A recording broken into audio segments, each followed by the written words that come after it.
A lot of things have been said about the Melbourne weather from time to time, but none of it as uncomplimentary as Dick Johnson's remarks after the Park Royal qualifying for today's 7th round of the Shell Australian Touring Car Championship. After winning pole position for 6 races straight, it finally took the elements and another Sierra to stop the Johnson monopoly.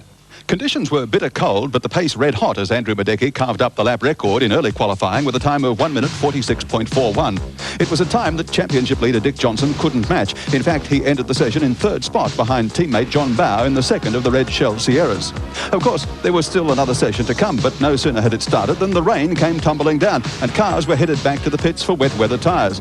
There was some slip sliding done along the way, but no major dramas, except that Johnson never got another crack at pole.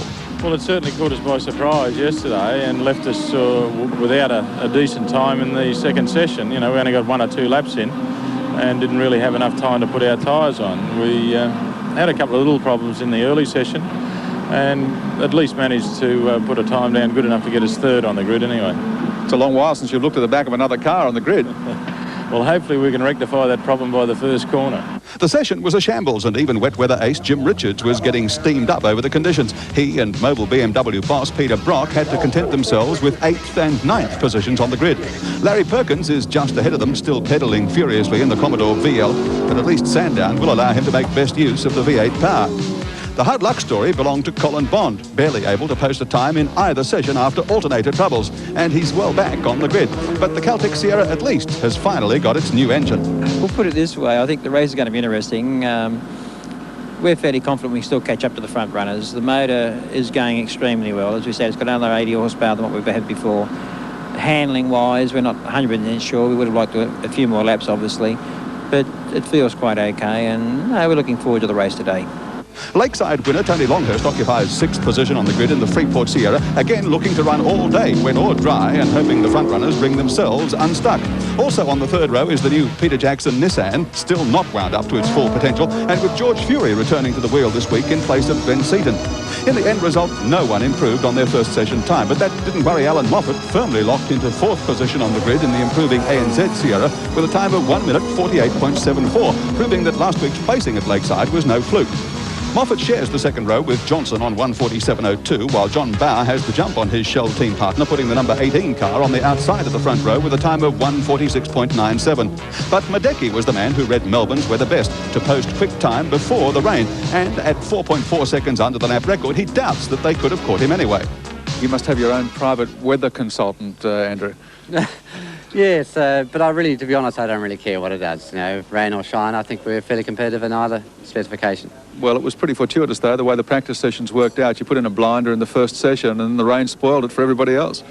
That's true, but to be really quite honest with you, I don't think anybody would have got near it anyway. I think that we're now on the pace. The car has been changed since last meeting, and we've been gradually getting quicker, and really I was pretty confident about retaining that pole position.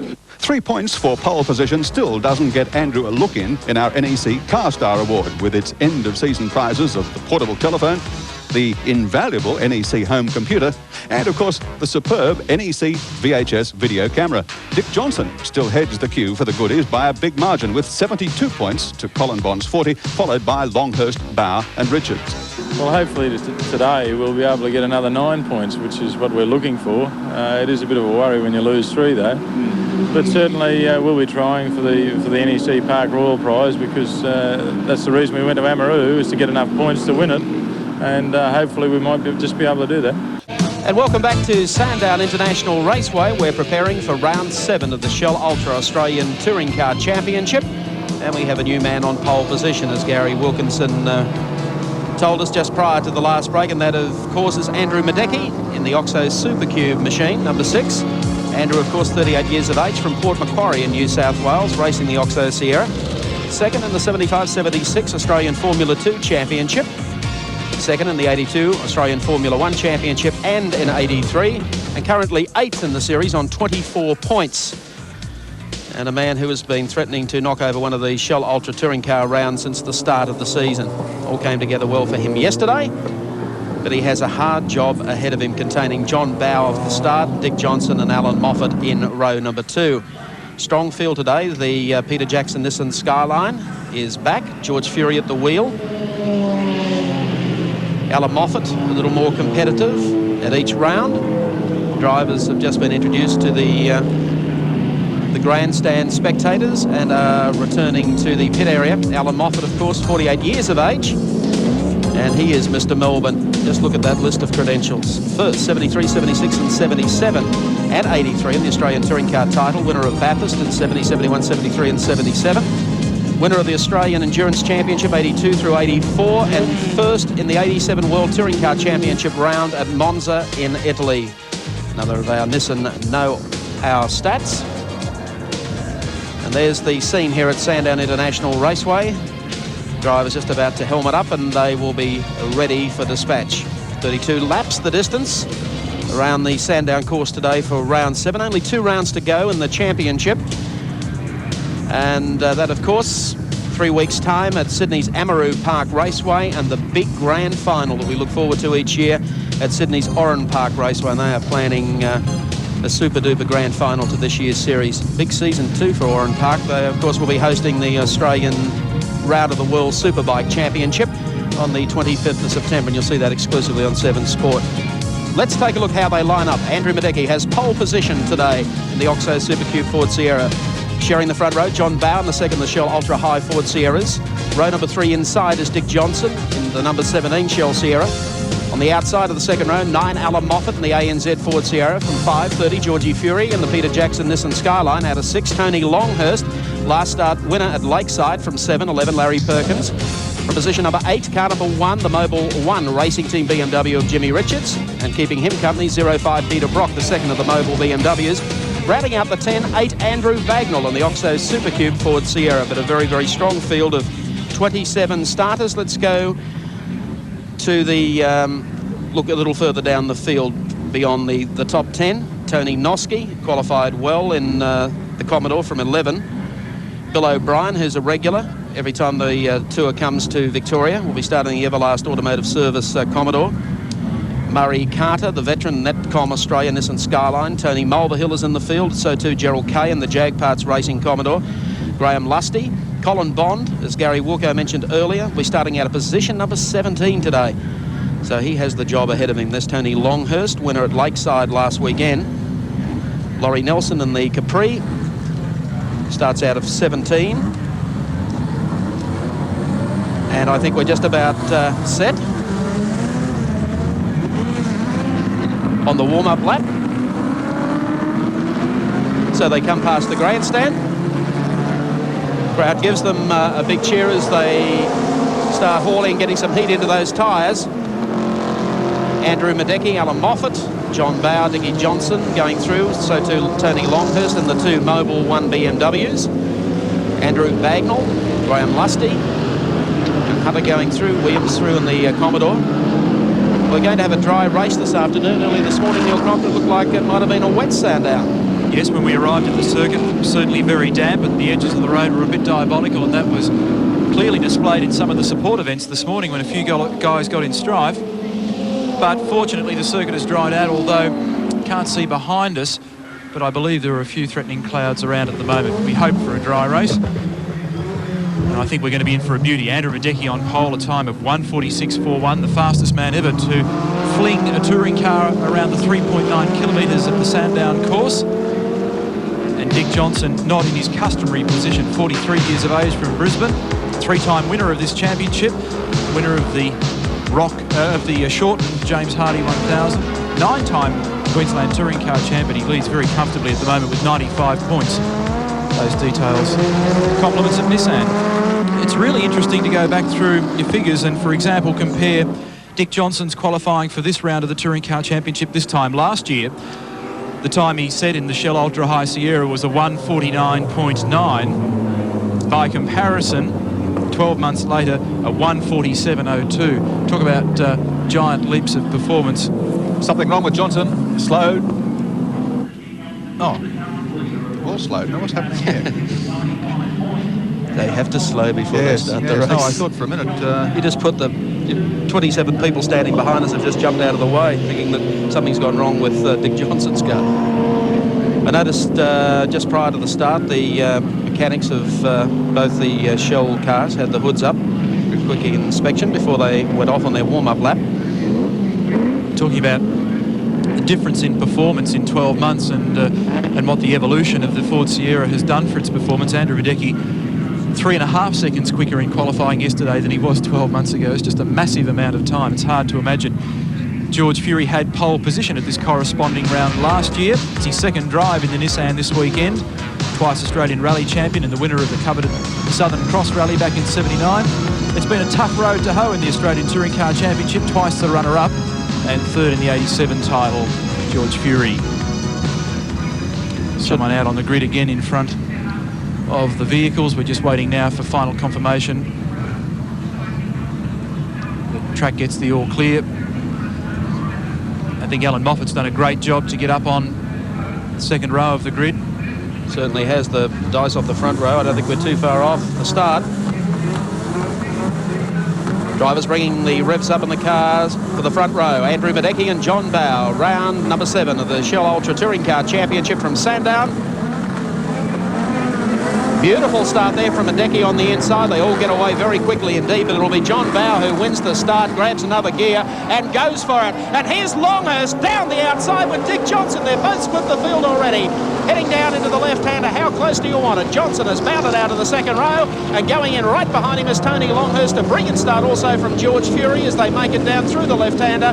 It looks like they've all got away. Not Miedecke. Miedecke's back in midfield. He's only got about a half dozen cars behind him. Well, he started well, and obviously something's gone wrong after that. Longhurst sits in, splitting the two Shell Sierras as they work the back straight now, exiting through Castrol Corner.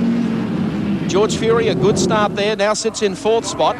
Right behind him is, of course, Alan Moffat. Got away pretty quickly here today, and here's John Bowe coming up on the outside of Longhurst. Miedecke's off the track. Miedecke has pulled off the track. I reckon that they were once again held too long on the line. Tony Longhurst goes through to second place. John Bowe on the outside of him, and Andrew Miedecke gets out of the Oxo Ford Sierra, having done, what, 500 metres. Now Bowe again on the inside, locks everything up to go beneath Tony Longhurst. This is a fearsome scrap. They'll be at it.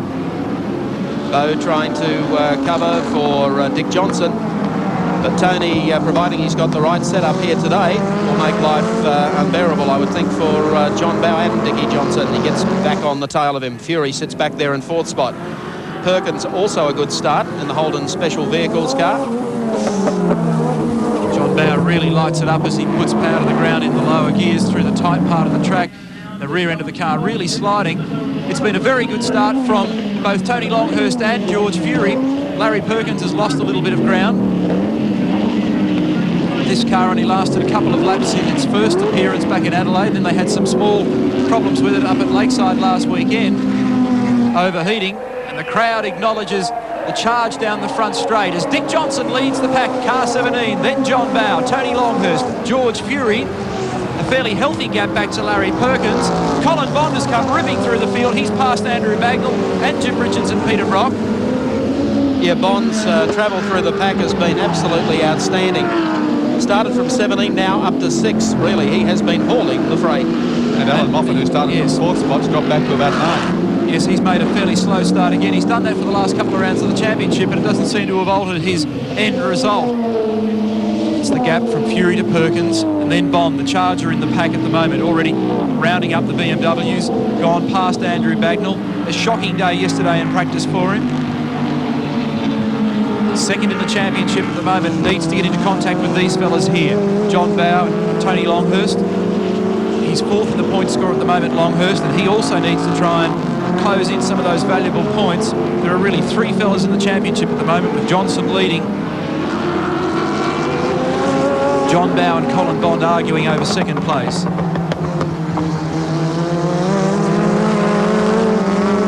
Bowe out-qualified the boss at 146.97, Johnson at 147.02. Actually, last time through that turn, Longhurst was a bit closer to John Bowe. He had been the previous lap. John's car bouncing round a bit today. Not too much happening back behind them except Colin Bond, who we mentioned, coming up through the pack. So as they exit past the pits, Johnson goes through. Bowe is in 2nd, Longhurst 3rd, and George Fury in 4th. There you can see the view from the back of the grandstand as they sweep past here, fastest part of the circuit. Tony Longhurst in the Freeport Motorsport Ford Sierra trailing those two red Shell Sierras. Not too far behind them, nor is Georgie Fury. And look at Bondi coming through on the inside of Larry Perkins. Don't be surprised if you see Bond up to 5th. And encouraging stuff here from the Nissan. Fred Gibson's Peter Jackson team, they've been having all sorts of dramas just getting to terms with the car, not because there's been any problem with preparation or, for that matter, there's anything wrong with the car. They're doing their development whilst they're racing, and they prefer to do that privately so they can get their act together rather than do it publicly. Yeah. But the pressure is to get out there and perform, and that's what they're doing, so I'm sure that they'll be encouraged by this performance from George. There's Perkins, then Bond, Bagnall, Moffat, Richards, and then Brock, and then behind Brock, Tony Noski. Larry Perkins shortly to field the challenge from Colin Bond and the Caltech CXT Sierra. I thought Bond was going to get him at the bottom of the main straight last time round, but Larry played it pretty brave going in there under brakes and managed to hold the Sierra out. We'll see whether he can do it this time. Dick Johnson, what a mighty performance by him. He did say in the interview just prior to the race that he was going to be in front by the first corner, and that's exactly the way it panned out. Poor old Andrew Miedecke. Can't take a trick. Walking disconsolately back across the midfield here at Sandown, having not travelled 500 metres after winning pole position. Something obviously amiss in the driveline area. So there's Perkins. Colin Bond still closing on him. He, of course, runs in 5th. Colin Bond is 6th. Dick Johnson is your race leader. Disappearing down at the end of the straight. There's the gap back to 2nd. John Bow. The gap opening to Tony Longhurst. And, if anything, Longhurst falling back into the clutches of Georgie Fury. 1.9 seconds between Dick and John at the moment. So Johnson charging off into the wild blue yonder. Not an unfamiliar sight. This is George Fury. Peter Jackson, BP Nissan Skyline. 3rd time out this year. The same car being run, or same type of car being run in the UK at the moment by Wyn Percy and Alan Grice in rounds of the British and European Touring Car Championships, and being hailed by the European press as the only saviour at the moment from total Ford annihilation. Just trying to get the gap now from Bow to Longhurst. It's 1.6 seconds, and then from Longhurst back to George Fury, 2.3 seconds. There's a spin there from Johnny Bow. Car number 18 got it around sideways. That's the first little anxious moment for Bow. There's George Fury going through in car number 30, so that opens it up just a little touch. John looked to be sliding around a lot in those opening laps, didn't he? The back of the but there's car. another one sliding around just in front of him, let me tell you. Yeah, that was Tony Longhurst in the Freeport Sierra. So he goes through. So too does George Fury, and John Bow drops back behind them. So that's going to make it exciting for the charge. So Longhurst now advances into 2nd spot. George Fury is 3rd, John Bow is 4th, Larry Perkins is 5th, and Colin Bond is 6th. There's Andrew Miedecke walking back, getting a big hand from the crowd here at Sandown. They've appreciated the effort of getting pole position and the disappointment he must now feel after lasting a quarter of a lap. Well, that was Dick Johnson flashing past as Miedecke walks back. Lap 5 of 32. John Bow trying to catch up for that lost ground, a little indiscretion. Colin Bond just passing Larry Perkins quite comfortably down the straight. The demonstration of absolute horsepower. Race leader Dick Johnson has a gap of 5.7 seconds over Tony Longhurst, and John Bow here in 4th place chasing George Fury for 3rd.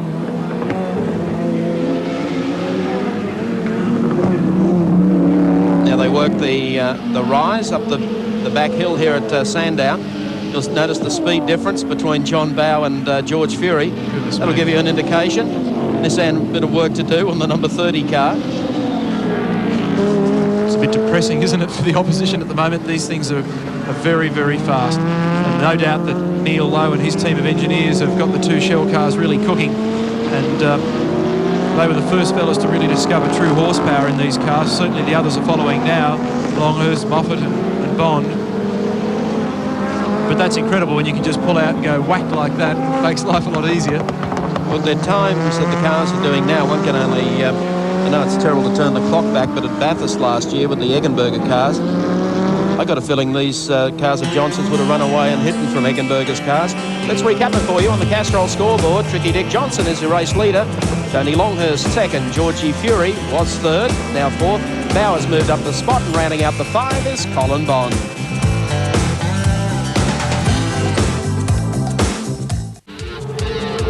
Lap 7 of 32. First major casualty of the race, or the second I should say, is Colin Bond, who was up there as high as 5th. He's now in the pit area with problems. That has made life a little easier for John Bow as well, because Bowers also been able to work past Tony Longhurst and advance to second. There he is, car number 18, John Bow, who had that big slide, is just able to pass Tony Longhurst as we brought you that action from the pits. Get the Gemini for the moment. There's George Fury, sits one back behind them. And then quite a gap back to the next car through, being Larry Perkins in the Holden. Then this great dice that's been going on for about 4 or 5 laps, Andrew Bagnall in the Oxo Supercube car. Alan Moffat right behind him. And Jimmy Richards in car number 1. Richards has in fact been all over these 2 Sierras, but loses out with the real stick down the straight and up the back. Quite surprising Moffat was able to do such a good job yesterday, and he's just clinging on to Andrew Bagnall. He's given the others a big start. You just don't pull them in. Can't think just how fashionable it is to run a white Sierra this year. There's 2 red ones and the rest are white. Someone obviously colour coordinated the entire field at the start of the season. Incidentally, Dick is lapping in times around the low 49s, 1:49.23 his last lap. That compares with qualifying in the high or the low 47s for Dick. So in other words, he's still pushing very, very hard early in this race in a race setup. Well, their scrap still continues. Bagnall just getting away from Alan Moffat at this stage. Moffat being kept terribly honest by Jimmy Richards, who comes storming up and drops in for the draft at the top of the hill. Meanwhile, in the pits, Peter Mackay is with Colin Bond. Yes, and Andy Miedecke. I'm going to talk to Colin in a moment, Mike, but I've got with me Andy Miedecke, who's just made the long, lonely walk back from his motor car. Andy, what was the problem? It's broken something in the driveline, Pete, so that was it. We got a good start, and then it just there was nobody home from there on. Well, it must be you must feel awful after such a great qualifying effort yesterday to go out after 500 metres or so. Yeah, I don't think, in the warm-up lap, the car felt fantastic, and I really think we were looking very good, but I guess that's, we have a small budget team, and sometimes we probably have to use parts, just that one small time, and that's one of those parts that's broken, I guess. Well, I, for one, would love to see Andy Miedecke get a good budget for the rest of the Touring Car Championship and the endurance races later on, because then we'd have to stop meeting like this, which would be great for everybody. Certainly would be. In the meantime, fella that's really running like a house on fire here today at Sandown is Jimmy Richards. You noticed before he was able to just get by Alan Moffat. That is no mean feat considering that Jim is running the BMW and closing now on Andrew Bagnall. So, which prompts the question, has something gone wrong with the Moffat machine? Alan qualified 4th, a time of, 48.7. It was about 1.7 seconds slower than Dick's time. We'll get the watch on him next time round and see how he's getting about in his race trim. Alan is firmly of the belief that right now is just a very good opportunity for him to look, listen and learn and come to terms with the car, get the settings right for later in the year. And obviously that's part of his ploy at the moment. Let's go down to the pits once again with Peter Mackay. Thanks, Neil. Well, I hope Colin Bond's trips to the pits early in proceedings are not habit-forming either. Cole, what's the problem this time? You've got the killer engine in today. We expected big things, and you made a wonderful charge through from, 17th? Yeah. Well, basically, it was running a little bit hot in the water temperature. I think we were just blowing a head gasket. The water temperature just went crazy on that last lap, so I just decided to put it away because to continue on to be pretty useless anyhow. There mustn't be that much water left, I think, in the block. It's a bit of a shame because it has certainly got the legs. We had the handling all wrong, but we're still up to 5th place, and I think we could have easily got the guys in front of us. I guess like so many other touring car teams, you'll be looking forward to this break before Amaroo to get your act together. I think 3 races in a row is getting hard for everybody. Okay. See you next time. Thanks, sir. Peter Mackay with a very disappointed Colin Bond. Bondy, of course, was one of only a couple of drivers that had even a remote chance of hauling in Dick Johnson as far as the Shell Championship for 88 is concerned. But that's put paid to his possibilities. John Bauer and Tony Longhurst, theoretically, the only two that could overhaul Dick, but that would depend on a lot of imponderables. Larry Perkins goes through, Andrew Bagnall closing. There's Jim Richards on screen pursuing them relentlessly, having got by Alan Moffat. And Richards partnering Peter Brock in the MOBIL operation, has partnered him before to 3 James Hardy victories, of course, in 78, 79 and 80. Lives and works in Melbourne. Jim, 40 years of age, and is one of the greats. 85, 87 winner in the AMSCAR series at Amaroo Park, and of course the Australian Touring Car Championship in the same 2 years. He's been the killer bee today, though, young Jim, after splitting the Moffat-Bagnall combo. Now sits behind Andrew Bagnall. Bagnall's closing on Larry Perkins all the time. And Peter Brock well back behind the number 2 today. They've completed 10 laps out of scheduled 32 laps here at Sandown. So Johnson, Bow, Fury, Perkins coming under a little bit of pressure from Bagnall, Richards, Moffat, then Brock, Tony Noski and Bill O'Brien. They're the top 10 placings, roughly 1/3 race distance.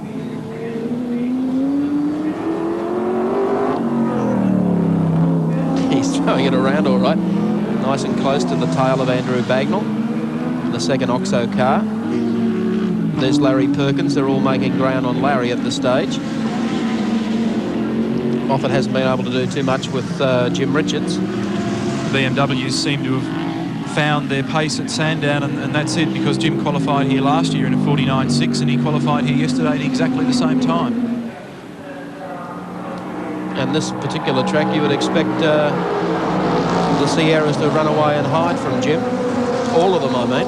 Consistency, I guess, is on the side of the BMW, even though this year they've lost an inch of rubber, which makes the qualifying and racing performances probably even more outstanding.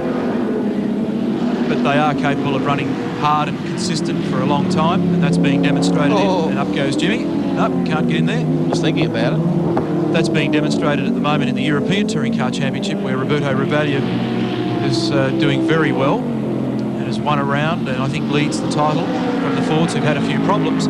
They've been pressured a little bit into braking in the long distance races over there, and it'll be interesting to see whether that pattern remains in Australia.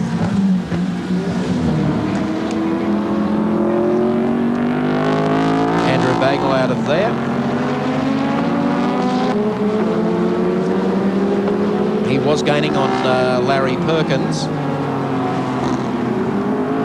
He made a couple of spots out of qualifying, which was good. Good start. Gee, look at the horsepower working nicely for Andrew Bagnall. He just opens up a gap.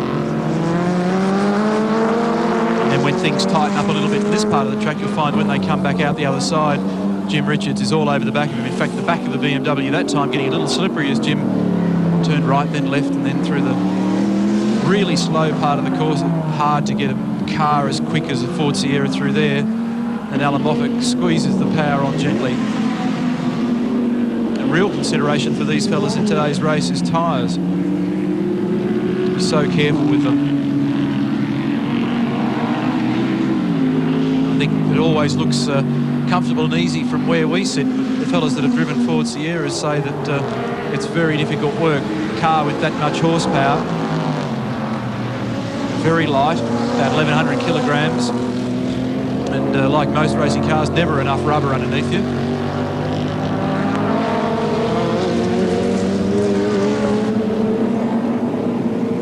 Coming up on some slower cars here.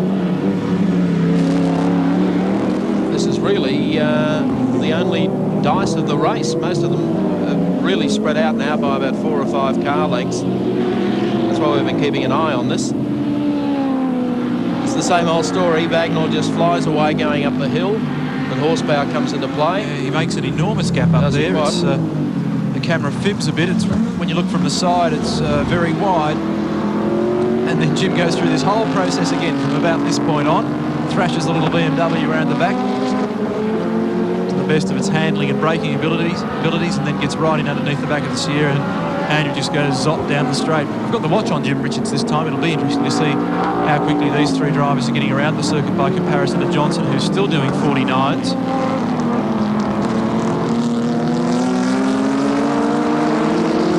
Peter Brock some distance behind those three at the moment.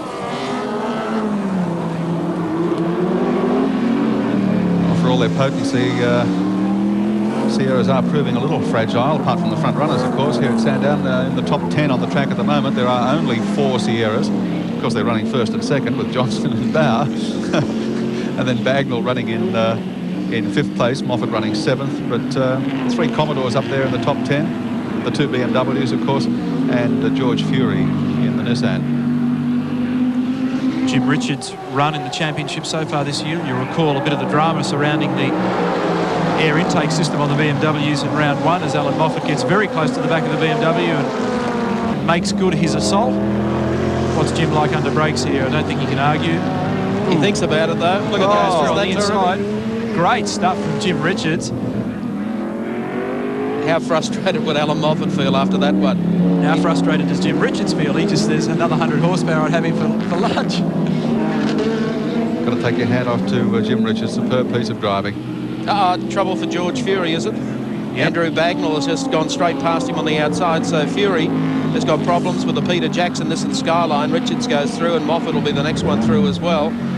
So Colin Bond out, Andrew Miedecke out, and trying to limp back to the pit area now is in fact George Fury in the number 30 Peter Jackson entry. Gee, that's a disappointment.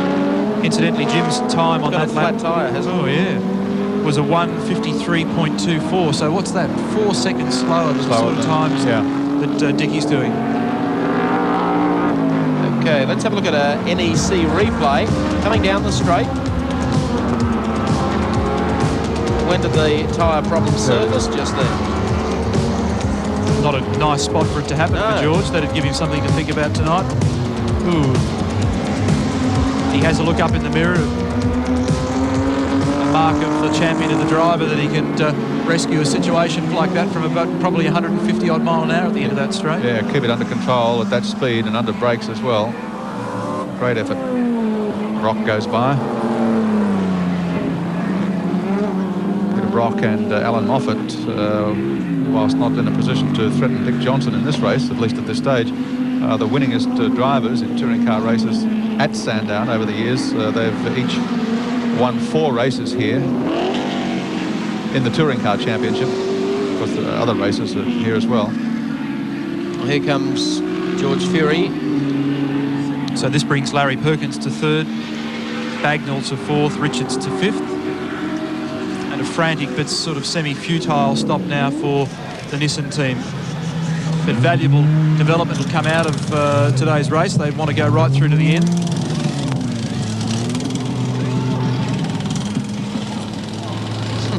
Hot, hard work. There is. You can see that George isn't too impressed, and neither should he be. Just an unfortunate situation.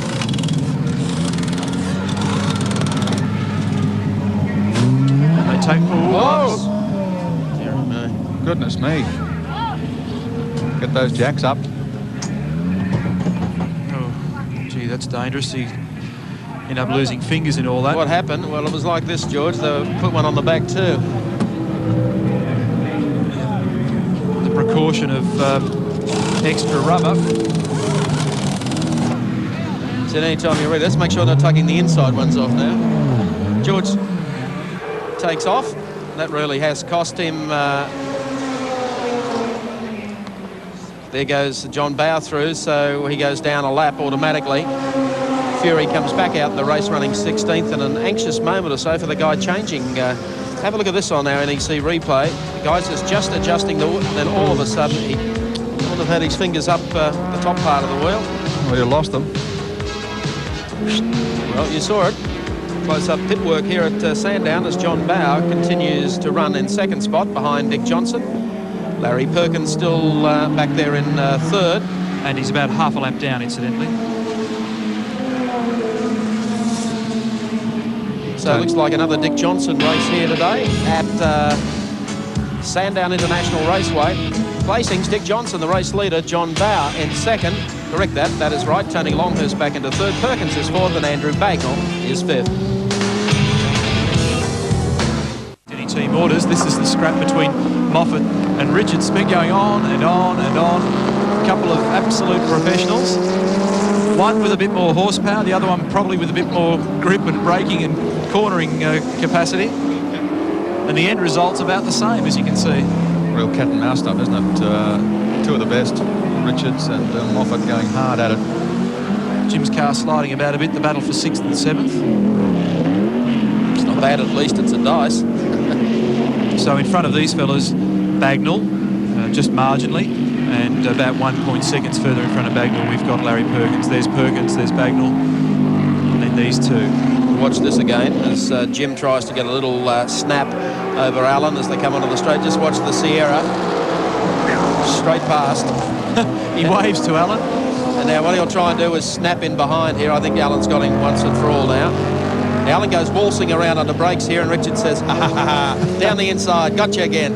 The crowd's enjoying it. They're right into it at the moment. There's not much else to cheer about. There aren't any great scraps on. That is, of course, unless you're a Dick Johnson fan, there's plenty to cheer about. Phew, it's taken Moffat a while to finally get past and establish himself ahead of Richards. He might have it now. Peter Brock, no doubt, would love to be a part of this battle. He's just back from these fellas. In fact, I'll get a gap.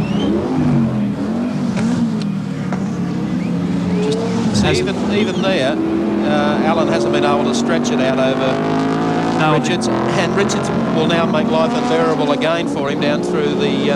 Whilst Allen's got the horsepower, you still need to be able to come out of the turns quick, and for some reason he may not have the grip that he really wants or the handling that he really wants at the moment. That's retarding the forward speed where it needs it. Terminal speed at the end of these straights is very much determined by your entry speed. Brock, incidentally, is about 15.5 seconds behind these two. So he's missing out about 3 or 4 tenths a lap in terms of comparison to Jim. And that's what it does in a race like this. It doesn't sound like much when you just roll it off the tongue, a couple of tenths here, a couple of tenths there, but string them together on 15 laps around something like Sandown, all of a sudden you've got plenty of daylight. And that's the frustrating part about motor racing, and finding those tenths in your tyres and your car setup, and sometimes in yourself. It's very frustrating. Speaking from experience now? No. That'd be self-indulgent. Actually, I feel sorry for the rest of the field. Because really Dick Johnson and Bauer really like McLaren in Formula 1 this year. They've got the wood over everyone else. There's Astro Boy down the back of the pack. He'd be loving this. Not likely. Yeah, like hitting himself on the thumb with a hammer, I'd reckon. Yep. There's a few frustrated drivers around this season. Peter Brock, of course. Let's take a look. Oh, that's much better. 9 times winner of the Bathurst 1000, also the Sandown 500, first in the 74, 78 and 80 Australian Touring Car Championship, and currently 5th in the ATCC on 36 points. It's that courtesy of Nissan. Nissan know how. Peter Brock. I always said you could see through Brock. Yes, Brock and Moffat, as I mentioned before, they've been the dominant drivers in the Touring Car Championship. If you look at the record books since its inception, 170 races run, and these guys have won the majority of them.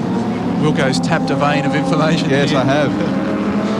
Brock's won 32 races, in fact, and Moffat 32 races. That's not bad, is it? No, they are an amazing combination. It was fantastic when the two of them were teamed up in the MOBIL Holden dealer team in the Commodore a couple of years ago. Brock's running the championship so far at 6th, but then disqualified from that first round, the airbox irregularity at Calder. A 5th at Simmons, a 7th at Winton. Made a pit stop there after he got a blistered tyre. 4th at Bonnaroo, 6th Adelaide, and then 5th at Lakeside last weekend. Well, a fellow who obviously has been used to racing with Peter Brock and with Alan Moffat last year, John Harvey, who we don't see too much of on the racetrack these days, but Peter McKay's with him in the pits. Yes, that's right. We haven't seen John Harvey around a motor racing circuit for a little while. I guess he's been very busy punching out the new Holden Commodore Group ASS. Is that right? That's correct, Peter. We've been very busy on that program. It's obviously a little bit behind where we would like it to be. It's a big effort for everybody, and we're committed to it, and we obviously we'll have the cars homologated later than we would have expected, but the cars will run here at the Sandown 500 in September for the first time. Well, a young guy like you surely wouldn't have given up hopes of racing a motor car in this bicentennial year. What have you got planned? Well, I'll definitely be at Bathurst or in the endurance races in a Commodore. I'm not quite sure at this stage which one, but rest assured I'll be there. Yeah, put a little bit more excitement back into it, I think. I think I need that. You've had a bit of a look at this race today. It looks very much like the Sierras have an edge on the holders. How do you think the new car will go? Yes, well, obviously they're the car to beat at the moment. They're in their third year of development. It is showing. We've got it ahead of us, but I think certainly at Bathurst the Commodore will be a threat. There's no doubt about that. It's always been a happy hunting ground for Commodore, and I don't think this year will be any different, although it's going to be hard work against the Sierras. They're going well, particularly the first 2 or 3. But these are short races. Bathurst is 1,000 kilometres, and I think they need to have pressure put on them, and I hope we can do it. I think we can. There you have it. Fords might be up there right at the moment, but there's a lot of hope for the Holden fans yet. I sincerely hope so on behalf of the Holden fans. Just hope that homologation program speeds up a little bit. I think I mentioned last week it's taking longer than the Fitzgerald inquiry. There's Murray Carter going through, and the baby car class, little Toyotas. Drew Price, the leader of that at the moment, car number 32, although that's John Smith at the wheel of the 32 car. These guys all are cross-ended and they jump in and out of various vehicles. You've got to be careful, you've got to look carefully. But Smithy at the wheel at the moment. He leads the small car championship series, a mile in front, John Smith. And the big talk, of course, is that Johnny Smith will be joining Dick Johnson's outfit for Bathurst, so we'll see him stepping up to probably partner John Bowe. I think that's an excellent move. Be good to see Johnny Smith up in an outright car again. Yeah. There's the old guy, Murray Carter. Used to tool custom lines around here. Probably used that helmet as well. Murray in the NETCOMM machine. Another guy who's talking about going to a Sierra very, very shortly. About to have a lap put on him by Dick Johnson, who just sits back behind him. But Murray enjoys his motor racing. In the meantime, Alan Moffat is catching Andrew Bagnall, who is catching Larry Perkins, and they're being caught at this stage by Jimmy Richards. So Bagnall opened a gap up. We're on lap 21 of 32, round 7 of the Shell Ultra Nationals from Sandown. And Moffat actually might be suited by a 500k race or a 1000k race because he drives himself into it. I'm sure he will be, and I'm sure with the way that he keeps chipping away at the development of the car, that's exactly what he's aiming at, a good result later in the year, and considers these races as just the perfect test bed. He was encouraged by the qualifying yesterday. He's doing a pretty good race here, actually. 4th spot off the grid, but didn't get involved in all that hustle and bustle into the first corner, and was not unhappy to sit back for a little while and get the car wound up, and is now making his move, as we've seen after dicing for several laps with Jimmy Richards. Finally got past him, now in a position to mount a challenge on Andrew Bagnall. Then he'll have Larry Perkins in his sights, and then if he gets past Perkins, he's pushing for a placing here. He's starting nibbling away at Tony Longhurst. It'd be a good result. Well, Bagnall showed rather conclusively he's got a bit more stick in the engine department than Moffat. Last time down the straight, we'll see if he gets away from him going up the back straight this time. Bagnall's performances so far are a bit patchy. An 8th in the first round, didn't finish at Simmons. 4th at Winton, 2 did not finish results from Wanneroo and Adelaide, and then a 9th last weekend. Had a couple of dramas last weekend as well. Look at the gap that he manages to put into this dice between himself and Alan Moffat. I've got the watch on Dick Johnson at the moment too, to see whether or not he's cruising and just knocked the pace back, or whether he's still giving it plenty. Well, Moffat is quicker through this part of the track. I don't know what to call this. You've driven it. What's it called? A mess. I thought I was a lone crusader. No, it's like the Village Grand Prix. Yeah. As I said, they're talking about going back to the old circuit, the top loop that brought them a bit closer to the spectators. It looks great on paper, but for some reason it's very slow. I think the problem was there was an obsession trying to build in length in order to get a round of either the World Formula One or World Sports Car Championships, and I think length became the priority rather than track shape. Most of the drivers, I don't think I'm being overly critical, I hate just shooting my mouth off, but it's all first and second gear and snatch, snatch, snatch. It's very hard on diffs and gearbox. There's no more really good high-speed corners left in Australian motor racing. Surface is gone, and the great act under the bridge there has vanished forever, and it leaves Bathurst as the only place where you can really get some excitement out of your motor car. It was a doomed experiment to start with, changing the circuit. I mean, to put Formula One cars in here to try it would be a joke anyway. It would be the Village Grand Prix. Well, Bagnall now moves up on the tail of Gerald Kay. He's got Larry Perkins just ahead of him.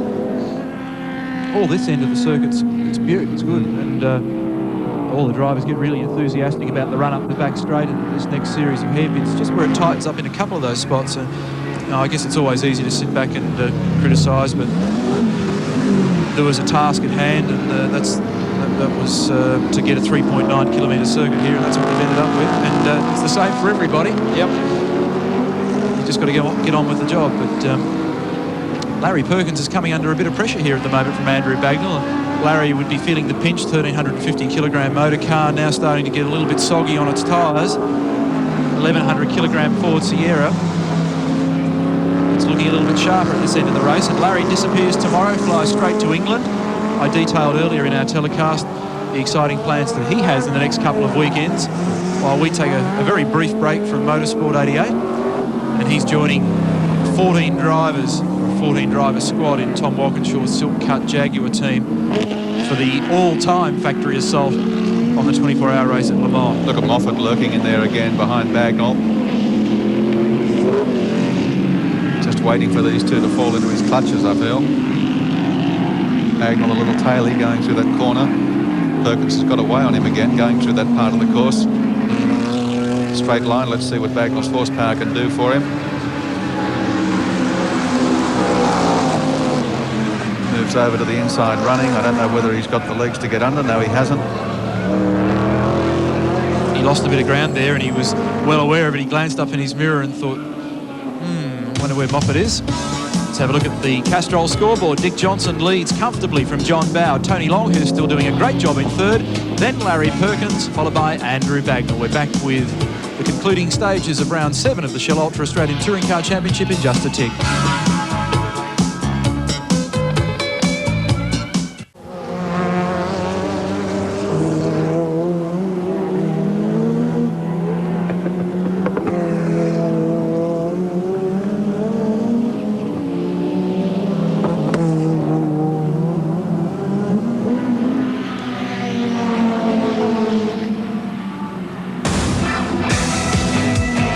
Lap 26 of 32, round 7 of the Shell Ultra Nationals from Sandown International Raceway. There's Tony Longhurst running third on the road at the moment behind Dick Johnson and John Bowe. Johnson, incidentally, with a new track record here today during the race of 1:49.08 seconds. He's been picking those up with... You were going to say monotonous regularity. Well, it was all monotonous to say.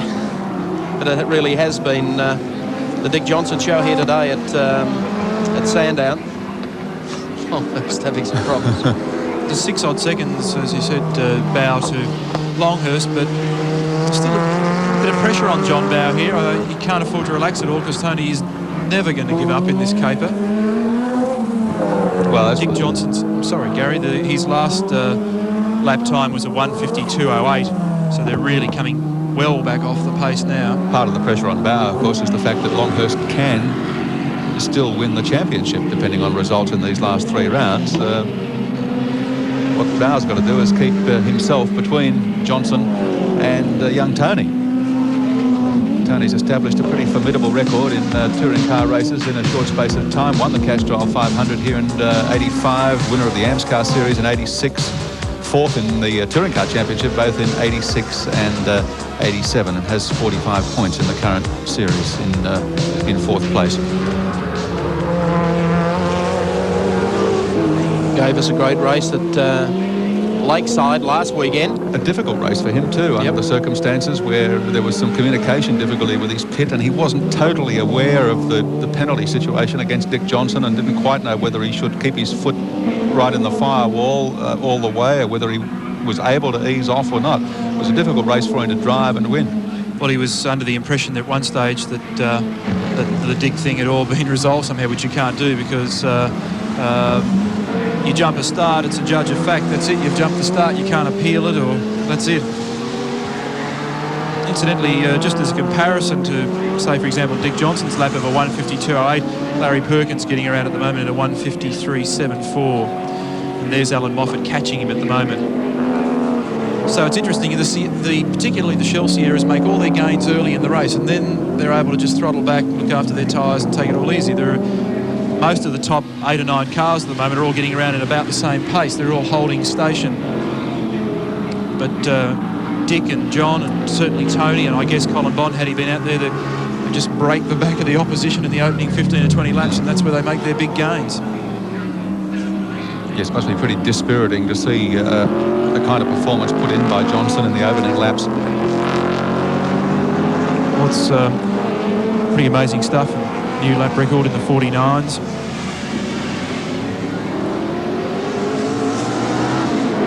If you've joined the telecast late, you may not know that Andrew Miedecke qualified pole and only made 500 metres down the road before something in the drive line failed. And Colin Bond came charging through the field with plenty of pace. 17th up to 6th, wasn't it? And then blew a head gasket and retired to the pits. 5 laps to go. Alan Moffat still working away on the back of Larry Perkins. Might be just enough time for him to round Perkins up too. Bagnall dropped back out of that dice by the look of it. And I think Jim's having a crack now at Andrew. Yes, he's fallen back to big claim once again by Jim Richards. You'll see it coming up here now. So Perkins 4th, Moffat 5th, Bagnall 6th, Jimmy Richards in 7th at the moment. And we'll probably throw caution to the wind now and just do anything to try and get in front of Andrew, try and get some more points. Although neither of the drivers have an opportunity to do anything much in the point score. George Fury, of course, who went in for that pit stop earlier when he popped a front tyre. Quick pit stop and has made his way back up into the top 10. He's 10th at the moment. There's Jimmy Richards. Jim's currently 6th in the championship, 32 points. And in our NEC car star, he's 5th with 14. Andrew Bagnall just gallops away from Jim Richards up the back straight. As you can see, there's the gap. It's opening all the time until they get down from this point on, until they go past the pits. Jim makes up all that ground again. And he's got to sit in for the toe down the straight. If he can just get the right toe, there's a chance of slipping through on the inside.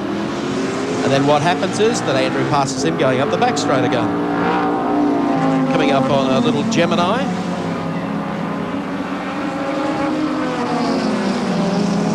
So that's the order back in the pack. There's the man who leads the race though, Dick Johnson, the Shell Ultra High Sierra, just putting a lap on Victorian Tony Noski in the Kalari Transport Commodore.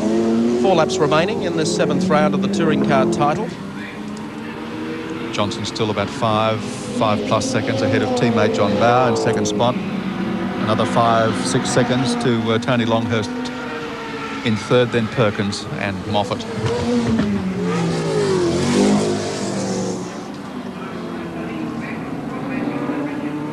Yes, you're right, 6.3 from Bauer to Longhurst. And it looked as though John was having a big charge at the back of Dick there at one stage.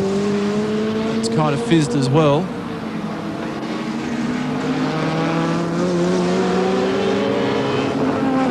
John Bauer now precisely 5.8 seconds behind Dick. So he got up as far as about 3.5 and may have used his bullets along the way by perhaps using his tyres a little more than he wanted to. It's been a great season for Dick Johnson fans. Up to 7 rounds today, and he's been blowing the opposition away race after race. This is, for Ford fans, this is just reward for all those years of Commodores, I guess. And it's all come in one hit. Yep. I guess in the interest of touring car racing, it's not good to see a team devastate the opposition as much as Dick has done this season, but because it is in fact Johnson, he's had a pretty wretched run of the last couple of seasons. You couldn't begrudge him the successful run they're having this year. There it is, 1-2. Formula Cosworth Ford touring car racing. That's Dick's gone through. There's Tony Noske. He's had a lap put on him. John Bowers the next one, running second. And then back behind him, Tony Longhurst, who was third. Larry Perkins fourth, and Alan Moffat fifth. This is round 7. Johnson's had, what, 6 pole positions? Yep. And presuming he goes on to victory here, this will be 5 victories in 7 races.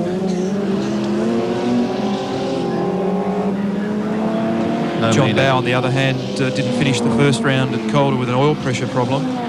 Then second at Simmons Plains and a win at Winton. You'll remember that Dick and Larry Perkins tangled in the opening lap. So John was able to do what a good number 2 should, take the baton and keep going. And Wanneroo, he finished third. Adelaide second. Didn't finish last weekend with a suspension failure. Astro Boy with a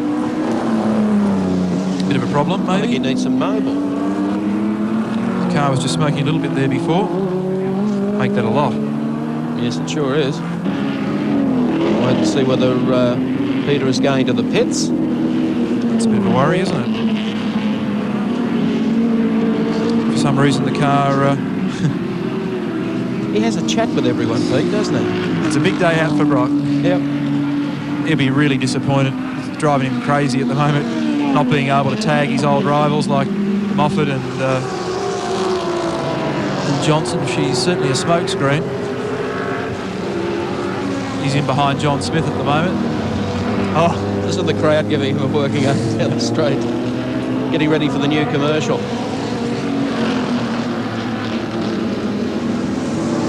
He's got Dick Johnson coming up. Dick will be cursing him. All that smoke, all that oil. Actually, the last time I think we saw any dramas with the BMs was Jim Richards at the Castrol 500 last year, right at about sort of this stage of that longer race. Same sort of thing, you know, smoke billowing. I think Monsieur Brock is on the way to the pits this time. Yes, he's a shot bird, the 05 BMW at the moment.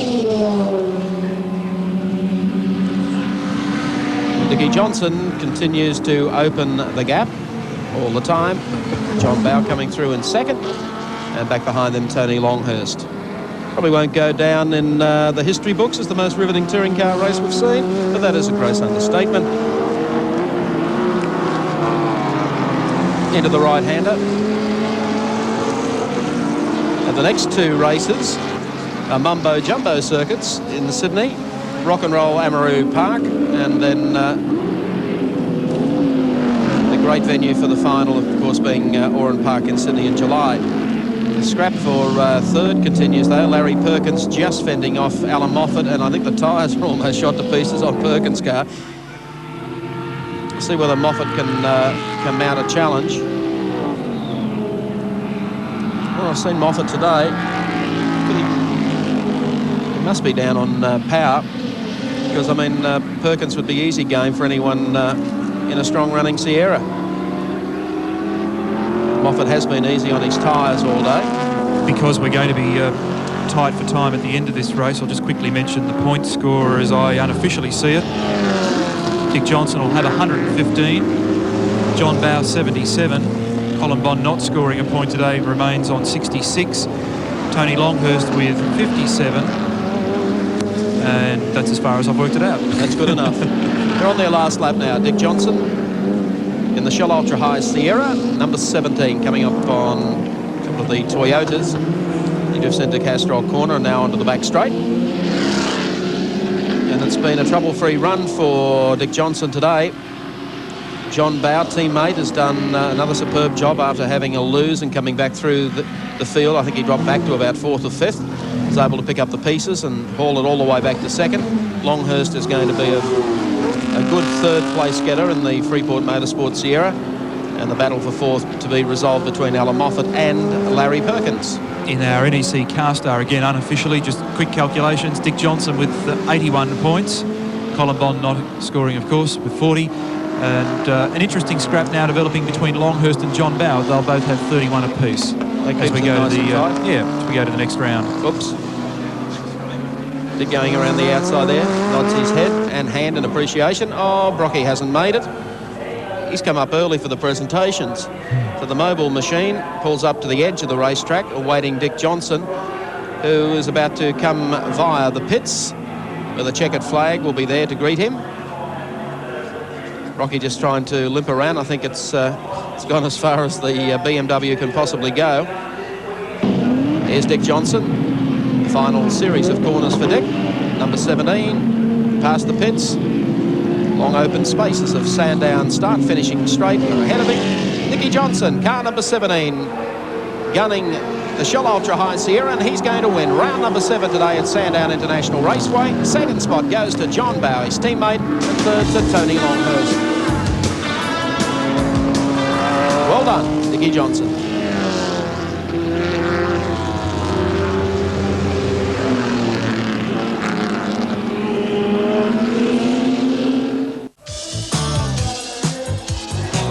Welcome back to Sandown International Raceway, where the crowd is acknowledging Dick Johnson, the winner today of round number 7 of the Australian Touring Car Championship. A great 1-2 for Dick Johnson here today. Dick, the winner, of course, and John Bowe placing second to him. The surprise third place getter, of course, was Larry Perkins. Tony Longhurst stopping just before the checkered flag, so that will help his title aspirations.